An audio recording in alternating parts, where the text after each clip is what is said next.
We'll go ahead and get started. I know a couple other folks will be trickling in here, but want to go ahead and get things started. I know we've really only got an hour here and it feels like a lot to cover.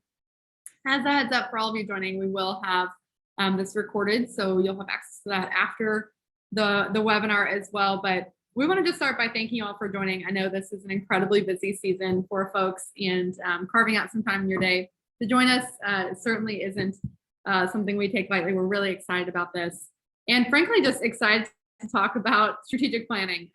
For those of you who are already familiar with the late, I know see a few familiar names here in the attendee list. You all know what we do and what we're about, but we'll really spare you the vast majority of that for the sake of today's webinar, and really just let you know that we are folks who are incredibly passionate about strategic planning, making that easier and ultimately a competitive advantage for teams. So getting to spend an hour talking about this is something that JC and I both enjoy doing, and we're grateful that you all have joined us today. As you likely are aware of, and we're able to see in the kind of notes around this, today's focus is all going to be around 8 ways to amplify your 2023 strategic plan. And we're going to be talking through a lot with this. 8 things is a lot, but we're excited to really dive in on some specifically like tactical things that you can be doing to amplify that as you head into 2023. Some of you may already be in the midst of planning. Some of you are just getting started. No matter where you're at, I really think this is going to be valuable and helpful for you. So to set the stage, I'll go ahead and just start with some high-level introductions. I'll introduce myself, and JC, let you introduce yourself as well. For those that I do not already know or have not gotten a chance to speak with in the past, my name is Abby Parker. I'm one of the co-founders here at Elate. I oversee all things operations, customer success, et cetera. So I've gotten to work with a lot of our customers, whether working really, really closely during implementation or just getting to meet with you all here and there. And I'm excited to dive in and talk through this topic today. It's something that we keep hearing come up time and time again with our customers. So I'm excited to dive in, but JC, I'll let you introduce yourself. Hi everyone, my name is JC Lichty. I'm the Director of Customer Solutions over here at Elate, and really my focus is working with our customers to take their strategic plan and bring it to life within the platform. So like Abby mentioned, incredibly passionate about this topic and excited to run you through it today. Perfect. So we're going to start by just setting the stage. High level agenda for today. There's 4 main areas that we're going to flow through. The very first is just challenges with traditional strategic planning. We'll talk about what we mean by that. But these are just the hurdles that, again, we're seeing and hearing from customers, prospects alike around how traditional planning has been done and how it's not fitting the current needs of our landscape. We'll then dive into dynamic planning. What does it mean? Why does it matter? Why are we talking about this today? And then kind of talk through these 8 ways to amplify that by moving from traditional planning into dynamic planning. This is going to be the bulk of what we talk through today, and end with just how you can learn more. We have a lot of resources on our website, as well as things that you can reach out to us to talk through more. So we'll dive through that here at the end. But one thing I just want to note from the onset is that we certainly want to encourage questions throughout. There's a chat that you should be able to see, submit questions. So please feel free to send those on. If we're saying something that's not clear or that you want us to dive in deeper on, please don't hesitate to reach out there. We're happy to take those questions. Or if they need to wait to the end, we can always carve out some time at the end as well. But we're really excited to get started here. And as I mentioned, we're going to just start with, when we talk about traditional planning, what are the challenges that we're seeing, and what are we even referencing when we mean traditional strategic planning? For those of you who have done a lot of planning, this may just feel like strategic planning to you. But one of the things that we see time and time again with traditional strategic planning is that it is often built annually, checked quarterly, and frankly, outdated quickly. We find that when you are not building a plan that is designed to account for the continual changes that we see, whether it be in the economic landscape, in our businesses, ourselves, and frankly, just in everyone's everyday lives, they just are not made to be able to handle the challenges that we keep seeing. And so what we often see is folks are taking the time in this type of season, maybe it's September, October, November, building these really big annual plans, annual strategic plans, maybe even carving out a 3, 5, 10-year vision. But then they set that into motion and they don't really revisit it until once a quarter, maybe at the end of each quarter at best. And inevitably after maybe even 1 quarter, if we're generous, maybe 2, these things are out of date because they're just not built to account for everything that's happening and the constant changes and tweaks that we need to make to stay relevant. So diving into this a step further, as we think about our landscape today, which I feel like all of us can attest to the fact that if it is anything, it is ever changing. The reality is that traditional plans just can't keep up. They weren't really ever designed to or built to. So this isn't a huge shock. But as we think about what this means going forward, we've got to see a little bit of a change here. So when we look at this from a built annually, what we notice is that when we build things annually, it is often going to be resistant to change. And frankly, that's because it was built without flexibility in mind of what's going to come. And it may be, if you're like me, maybe your first thought right now is like, well, how am I supposed to know what changes are going to come? I haven't known what they were going to be the last couple of years. And the reality is you can't. But one of the things that we have to focus in on is right now, traditional plans typically focus on the tactical. The time that you're spending is usually focused on what are we going to do instead of where do we need to get to. And so keeping that lens on the what makes it really, really hard to change and pivot if you're not focused on where are we going. And the outdated quickly, the reality is that these are typically reactive plans.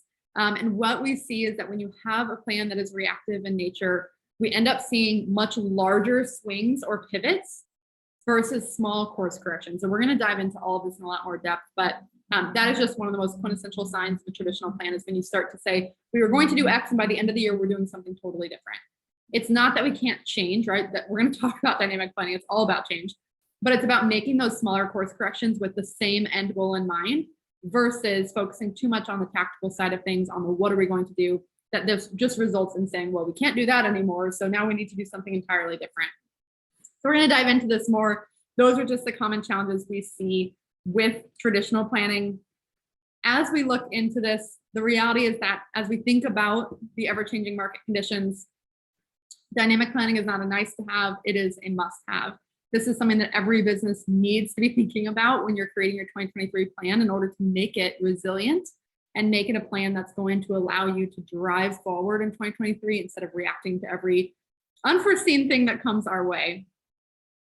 So when we talk about dynamic planning, I've given a lot of context on what traditional planning is, but what is dynamic planning? For us, let's just dive in, frankly, to the word dynamic in nature. Dynamic is characterized by constant change, activity, or progress. This does not mean that it is consistently volatile and that your dynamic plan has no North Stars. In fact, we actually think the opposite. We think that dynamics plans absolutely should have a North Star. We're going to talk through the framework of this here in a moment, but it needs to be evolving with your business. If your plan is not evolving with your business, it is out of date and it is not helping you.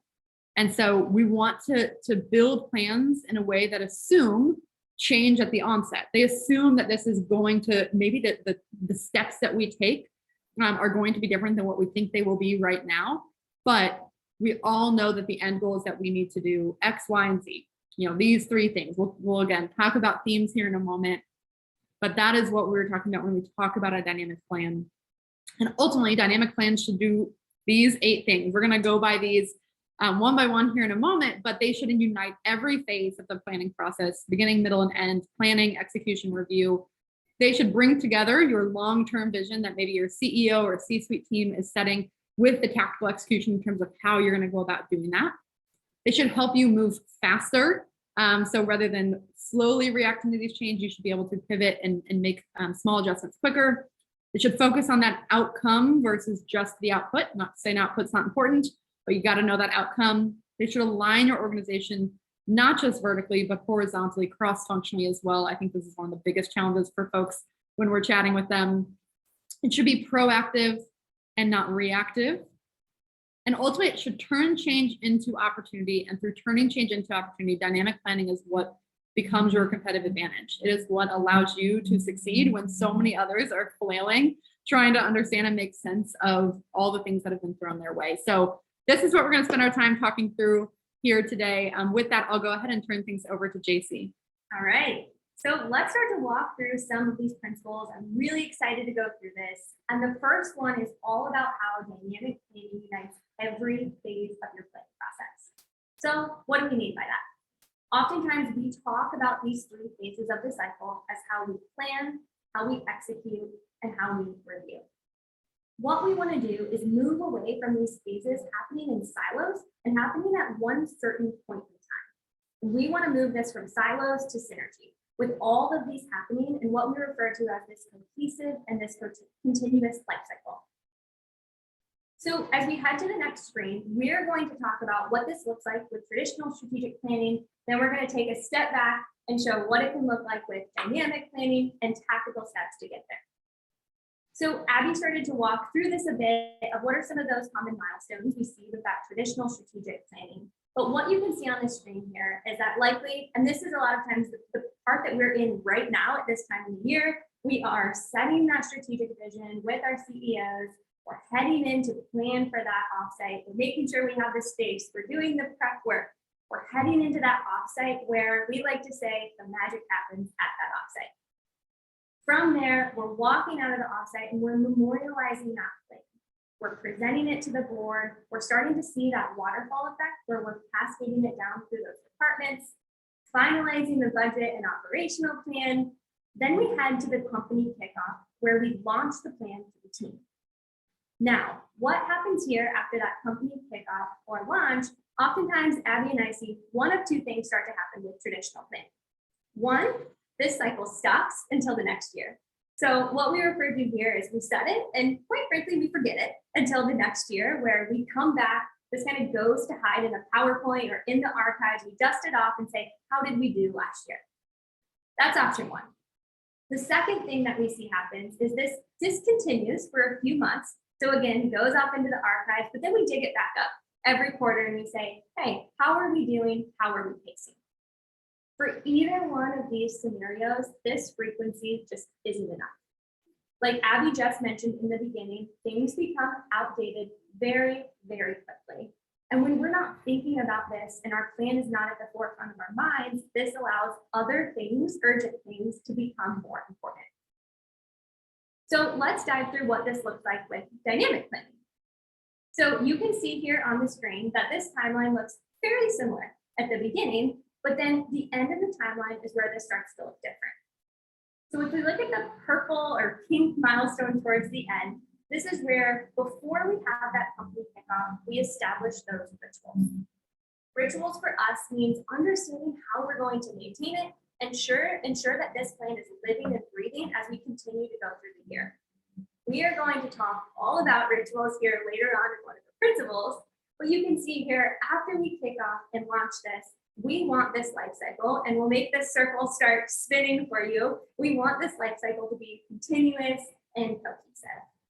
I think we'll be the first ones to admit that while how you set your plan and going through this time right now to set our plan for 2023 is really, really critical, we would argue that it is just as important for us to continue to evolve our plan as we go. So let's talk about what makes it dynamic and how we start to unite these three phases. Get a little tactical here. So as we walk through this, as the circle keeps spinning, we are going to talk through these and define them separately as we think about how we plan, execute, and review. But please note that these are going to continue to overlap as we move through the cycle, and I will call that out as we go. So the first one, how we plan. As we plan quarter over quarter, you can see that we have that time duration there, showing that we want to start planning 5 weeks prior to each quarter. This is really intentional. While we're executing and while we're reviewing for that current quarter, we already want to be thinking ahead and planning for the future quarter. This is because when we walk into that quarter, we want to make sure we are hitting the ground running and not spending the first 3 or 4 weeks deciding where we want to go. If we do that, we lose momentum and time to execute in that given quarter. Along with that, as we're planning and building these objectives, 2 things we want to do. We want to make sure that we are creating objectives that are connected, and also that we prioritize those focus areas. I'm not going to dive too deep into those just yet, because we're going to be talking a lot about how we connect objectives and start to prioritize what matters. But these 2 are what allows us to see that bigger picture and create that larger plan. So as we move into executing, we can move faster.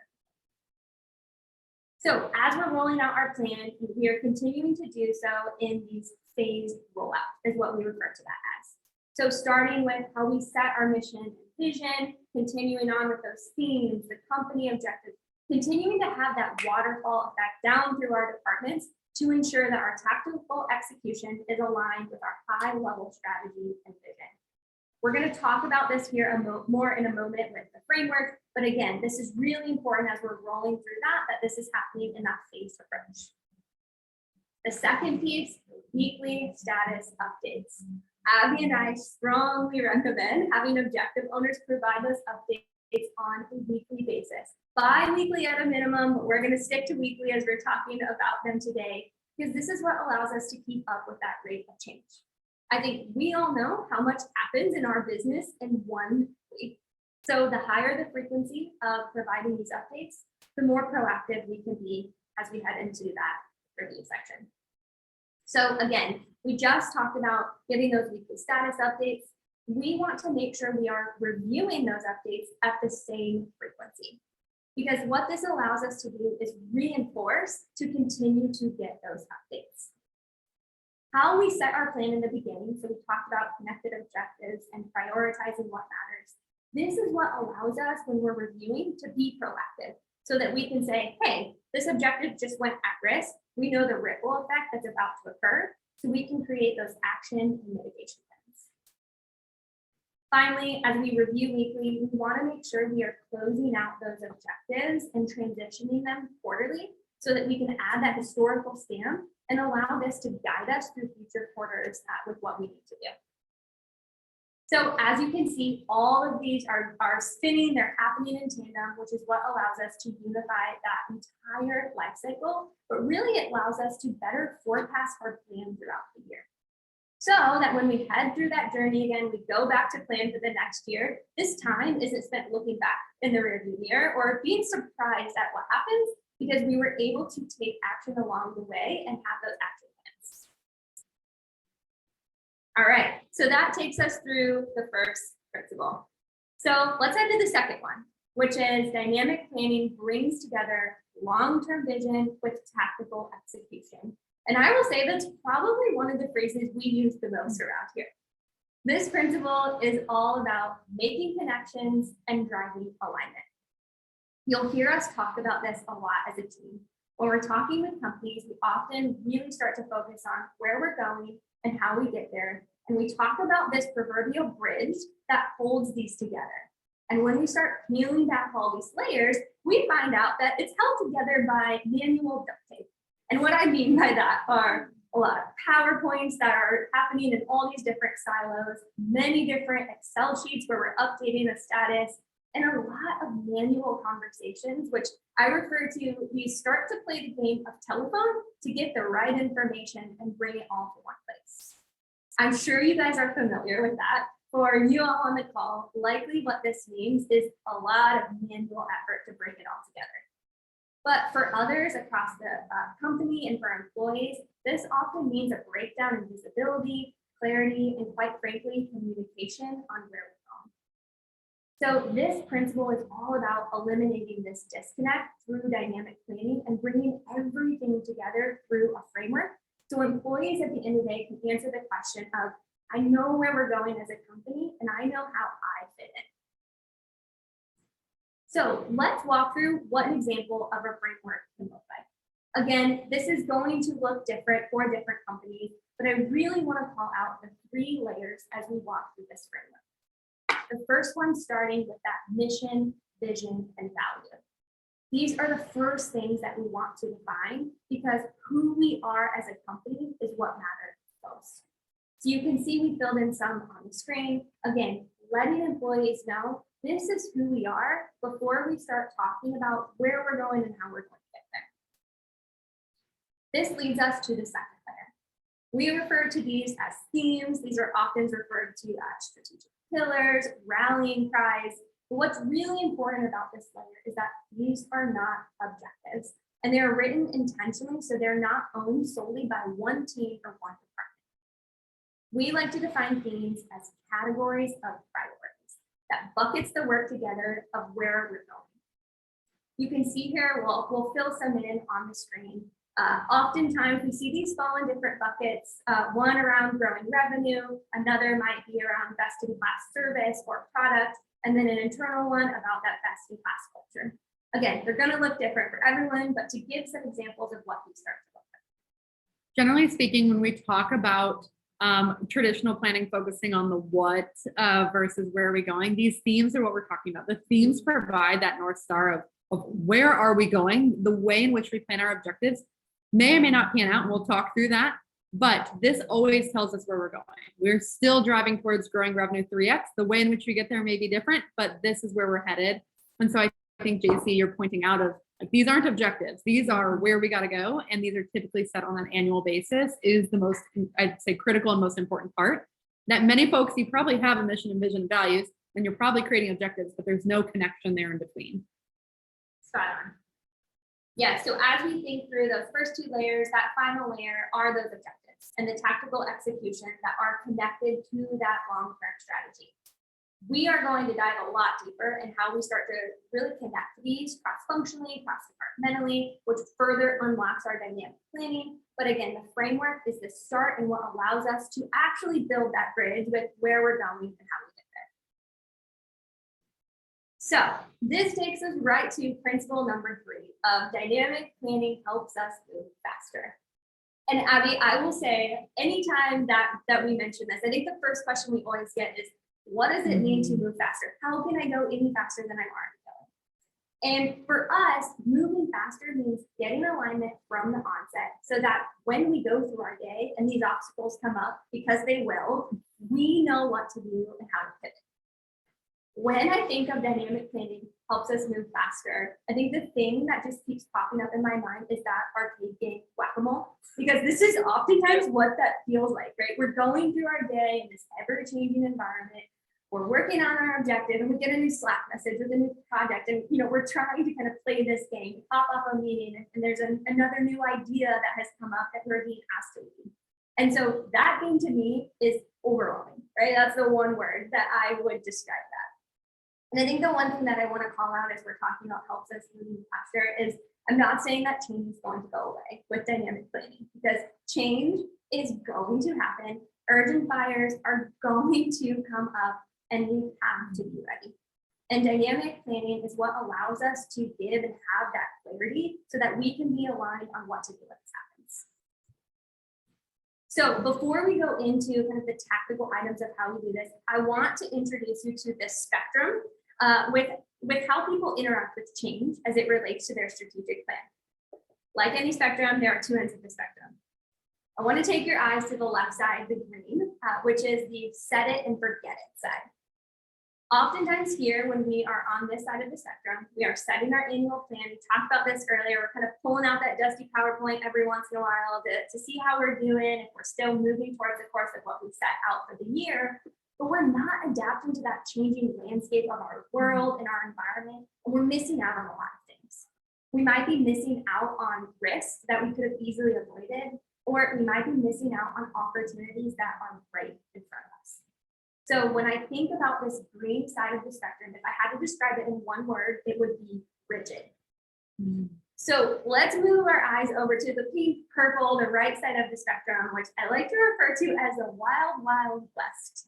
So this side of the spectrum is where we are constantly reacting to change. So we did set and create a plan, but every urgent fire that comes up, we react to it. And we continue to pivot, we turn our heads, and quite frankly, we lose sight of where we even wanted to go in the first place. If you're in this wild, wild west side of the spectrum, oftentimes you feel like you are spinning your wheels, but you're going nowhere. So if I had to describe this one in one word, it would be chaos. So I just had a customer, they didn't use this exact language, but they were describing maybe some of their internal culture around priorities, and they described it as whatever a certain individual's flavor of the day was, which is that's the most urgent priority that day, wait till tomorrow, it'll change again. And I think that perfectly hits, it is the wild, wild west. It is chaos. Yes. And really, like anything in life, we want to strive to find balance right in the middle. And for us, that's with dynamic planning, which allows individuals to seek autonomy through clarity. So let's break that down by what we mean by autonomy through clarity. And this means when we're heading into the new year, we're setting a plan and we're providing a lot of direction on where we're going. But we are at the onset giving permission and freedom to pivot and adjust as needed. And I say as needed, and I really want to call that out because when we say that, we don't want to set ourselves up for the wild, wild west and say, hey guys, here's our plan, but whatever comes up, just feel free to change as needed, right? We want to make sure we're saying, hey guys, we know that things are going to change within the next year, and I want you all to feel empowered to have these conversations around risks, blockers, opportunities that are right in front of us. And there will be times that we come to a consensus that we need to pivot. And if we do, we understand the implications and the impact of it. So let's dive into how we get that clarity from the onset. And a lot of that comes from prioritization of the work that we're outlining on. For us, prioritization equals speed. So not only does this come with that alignment to the strategy, what we just talked about in the framework, but it allows us to go through this activity, what we refer to as priority mapping, where we look at our objectives and see where they fall on this matrix of value versus effort. Now, Abby and I have gone through this activity many times with many companies, and what we will find is that majority of the time, the objectives that companies place on this grid as a collective team are all moved toward high value and high effort because everything's important and everything is valuable. But what we find during this activity is that we cannot take them all on in the same order. We're setting ourselves up for failure or for something that is not achievable. So going through this activity, along with aligning with your strategy, this allows your team to focus on what's the most important. Because we do that, we're then able to deprioritize or potentially reprioritize what we refer to as those not nows, something that we might save for later, low value and urgent work. Ultimately, what this allows us to do is accomplish more meaningful work faster. So while this activity happens during planning where we're creating our objectives, this is also something that guides us through the remainder of the year as we're continuing to plan, but also as things pop up mid-quarter, that kind of whack-a-mole game, those urgent fires, we're able to prioritize what's important while we start kind of blocking and tackling the rest so that we can move faster. So really, if I had to sum all this up into what this means to move faster, dynamic planning allows us to avoid running to the urgent and sacrificing what we set out as important. So we've created our objectives, we've prioritized what matters. Now it's time for step 4, all about how we measure it. So dynamic planning, the 4th principle, is all about focusing on the outcome and not the output, meaning tracking the end result rather than being so focused on tracking the activity and making employees feel like they're punching a time card for their objectives. So as we think about this principle, before we go into the tactical items of how we start to move outputs to outcomes, let's quickly define what we mean by these words. On the right-hand side, let's actually start with outcomes, because the outcome is what we are trying to change or improve as a business. These are things like value, impact, behavior, ROI. I like to describe these things as things that you can't necessarily get your hands on, but you can draw that business value on. The left-hand side are the outputs. These are action items, the tasks, the to-dos, all these things that help us get to that outcome. This is oftentimes the result of an activity. So think things like a new feature, a new slide deck, an epic that we're working on, or number of calls that we make. Outputs are something that generally you can get your hands on. It can be seen, it can be felt, it can be moved about. And while I'm walking through these definitions, I will be the first one to admit that this is something that can be difficult to articulate to our team when we're building objectives. It takes a lot of effort and enablement to move from being output focused and outcome oriented.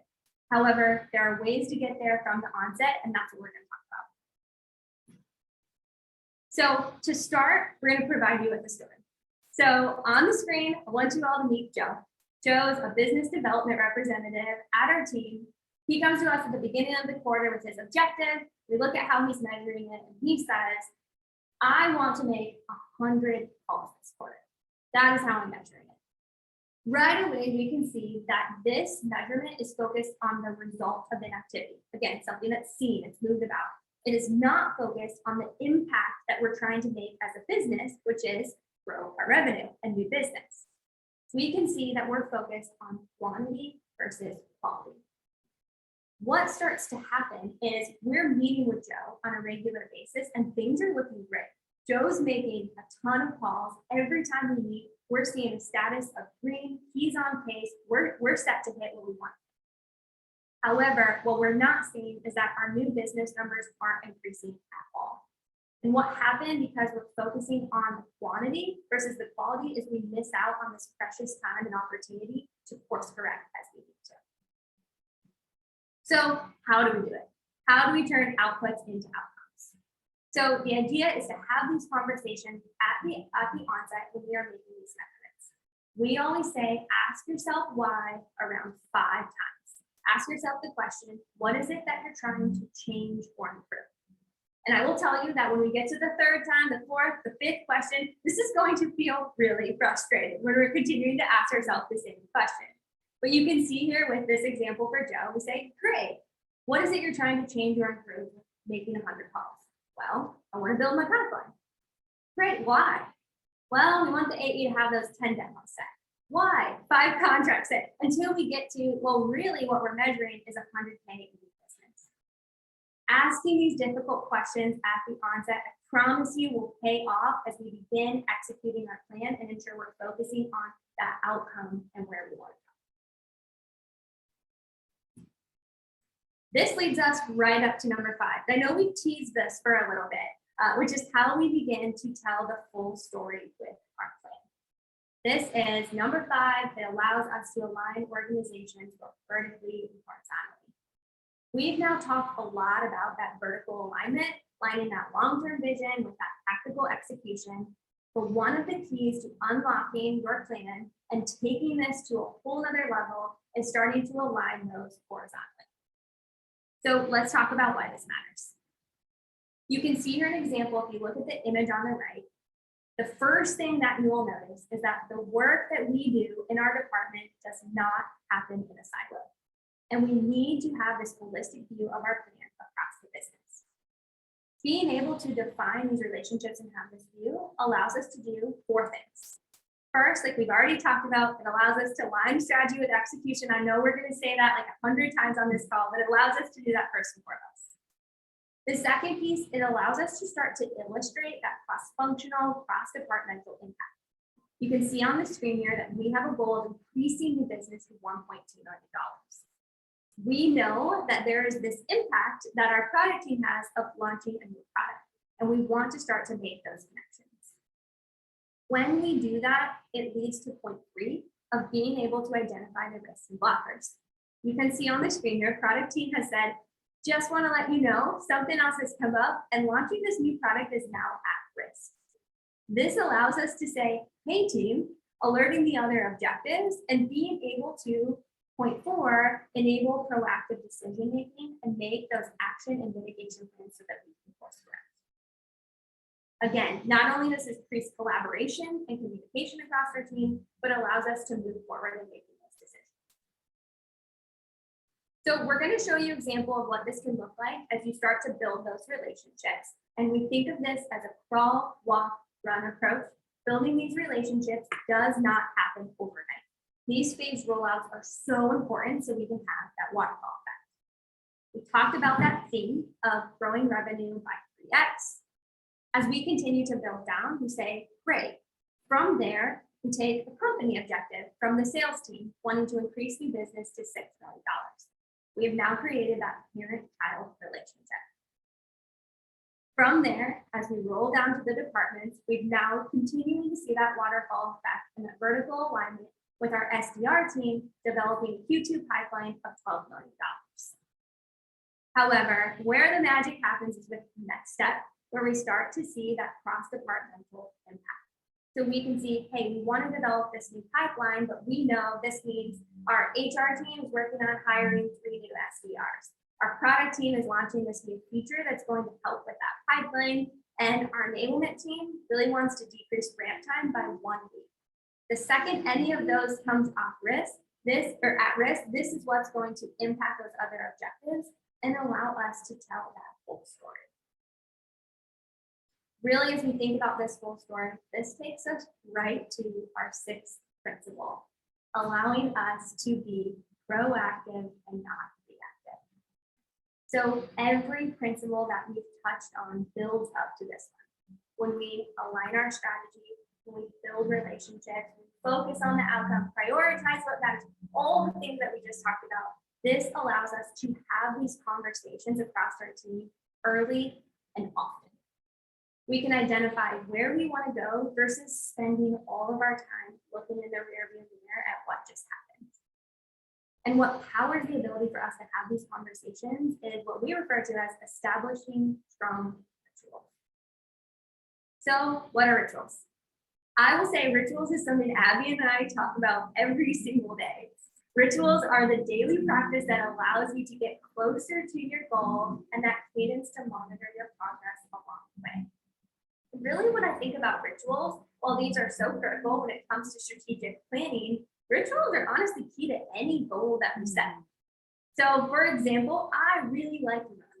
And one day I want to run a marathon, but Abby knows this, I know this, everyone on this call knows that I could not just go out there and show up to the start line and think that I could do it. I could try, but it will never be attainable.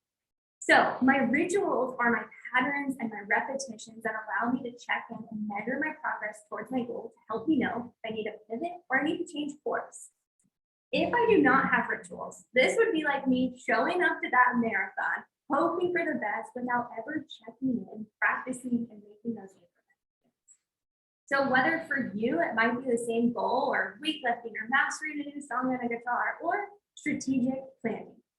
Rituals are so important to set from the onset. Yes, we want to create strong objectives, but we must create a plan to measure that progress to help us get. So let's talk about these 3 rituals and what these look like so we avoid setting a goal and forgetting to practice.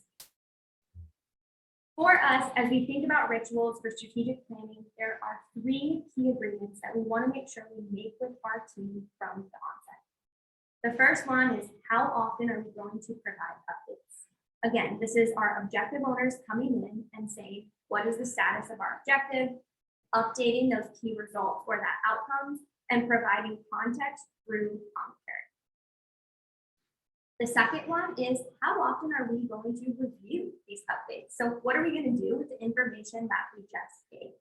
Again, as we talk about reviewing objectives and these updates, this is not the team coming in and reviewing every single objective, right? This is, again, looking at how we're aligning to where we want to go and looking at those ones that may be behind or falling at risk so that we can have these conversations and create these action plans.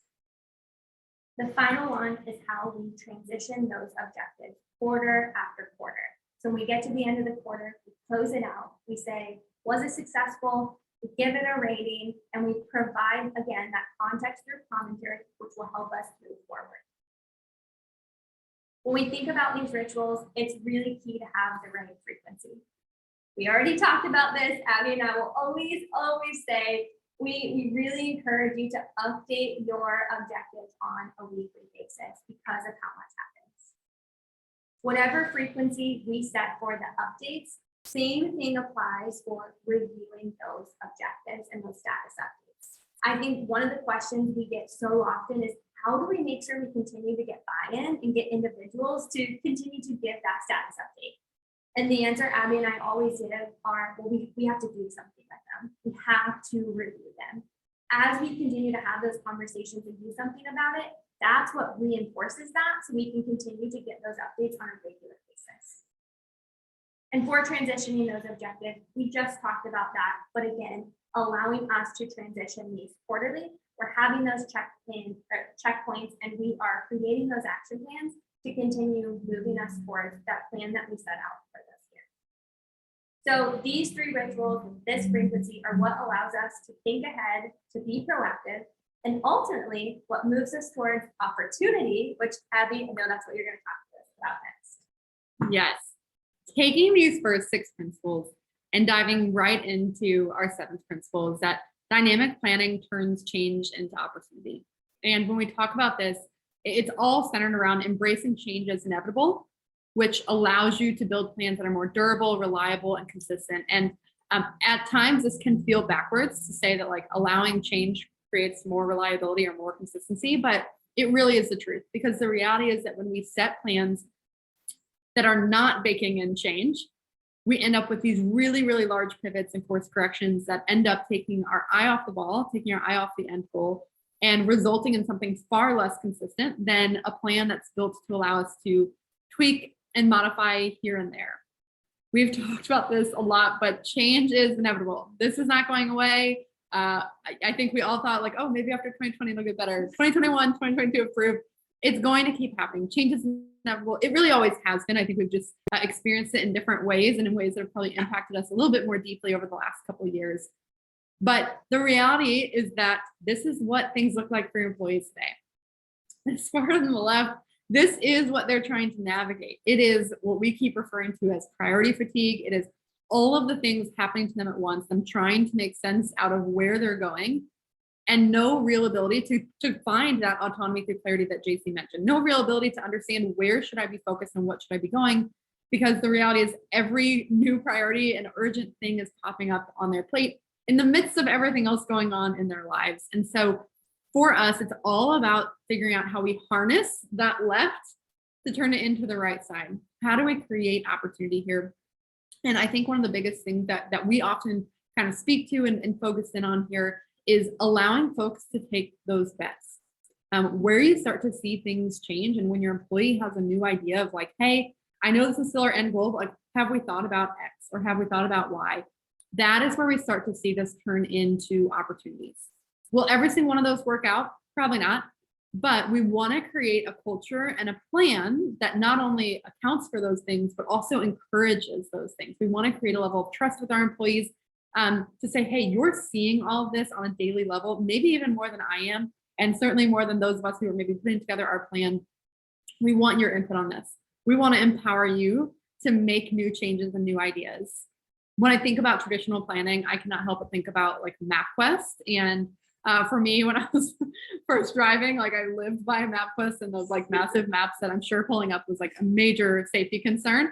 But it just told me exactly where to move and how to move and how many, point X number of miles. I was like constantly looking at the speedometer thing. And anyways, long story short is that it never accounted for the inevitable traffic and or like accidents or roadblocks or detours that were happening. And when I got to those detours, as someone who is not incredibly directionally challenged, or incredibly directionally, I am directionally challenged, I didn't know what to do, because that's not, MapQuest didn't tell me that there was going to be a big yellow sign there that said you can't go forward. It just told me to keep going forward. And I didn't have this ability to make these small pivots. Next thing you know, I'm like lost, calling a friend, trying to figure out where the heck to go. And I don't even know what street I'm on. Google Maps has been the best invention of my life, because it is the definition of dynamic planning. It allows you to say, hey, yeah, our preferred route is this way, but doesn't look like that's happening. An accident happened, or this road is closed. If you guys are around Indianapolis, that's been a constant theme here, probably where you are too. And it says, here's an alternate route. Same end goal in mind, not the way that we thought we were going to go, but here's a quick detour. Here's a way around this in a way that's efficient. And so that to me is how you turn this change into opportunity to still get to your end goal, maybe in a different route. You may get to see a few things that you didn't plan on seeing, but you don't get stopped dead in your tracks just because something comes up that you don't know how to handle anymore. And all of these opportunities, when harnessed correctly, is what takes us into allowing dynamic planning to be a competitive advantage for our business. This is not just about checking the box. This is about creating an evolving framework, evolving meaning in the same way that your business is, that fuels your growth. By harnessing those changes into opportunities, you are then well positioned for the future. And at the end of the day, it is the businesses that not just survive, but thrive in these conditions. Those are the ones that can adapt. Those are the ones that see this long-term success. And this isn't just like, oh, well, if only we had only 10 employees, we could be way more nimble. No, you can do this at 10,000 employees too, if you are enabling your employees with that autonomy, if you are staying connected to where your long-term vision is, you absolutely have the opportunity to do this.